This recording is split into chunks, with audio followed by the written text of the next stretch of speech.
I had another question relating to, does keto cause kidney disease? Okay, I just want to do a video just on this one topic because it is absolutely ridiculous. Number one, ketogenic diet is a very natural thing for the body to do.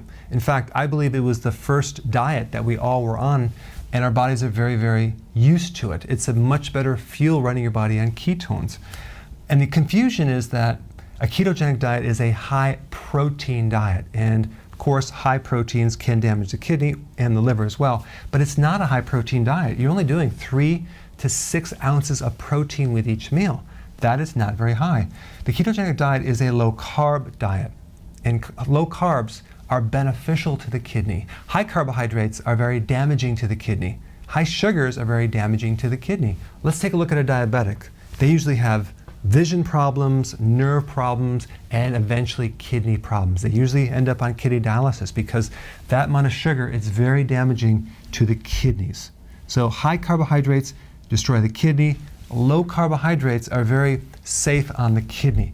Now, there is a condition when you have diabetes called ketoacidosis, okay? And that means that the pH coming from those ketones, and this is very unhealthy ketosis, by the way. It's completely different than the type of ketosis that I'm talking about.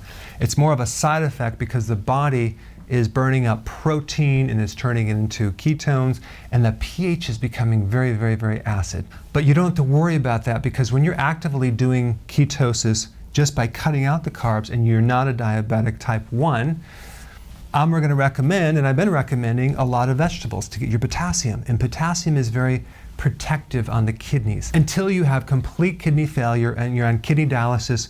And in that situation, you don't want to consume a lot of protein because you can't really utilize that protein. That's a completely different situation. But in general, potassium is very protective on the kidney. And that is why we recommend 7 to 10 cups of vegetables with the keto plan to protect the kidney and give it the nutrients that it needs. And another problem with keto is that it can increase the uric acid. Well, it's not going to do that if you keep your vegetables high, but some people can get uric acid stones or gout simply because they're not consuming enough vegetables. Okay, so we don't have to worry about that. But recently, there's been higher incidence of kidney disease, actually around the world, and of an unknown origin. And really, I believe, and it's my opinion, that it's the GMO foods. I put a link down below just to show you the relationship between glyphosate and what it's doing to our kidneys, because your body has to get rid of that stuff, not to mention the liver. So if you want to protect the kidney, keto is going to be totally a good thing to do. Number 2, you want to do intermittent fasting. Number 3, you want to keep the vegetables high. And lastly, you want to avoid GMO foods with that glyphosate because it's a big unknown now, and you just don't want to be the guinea pig in this huge GMO experiment they're doing on us right now. All right?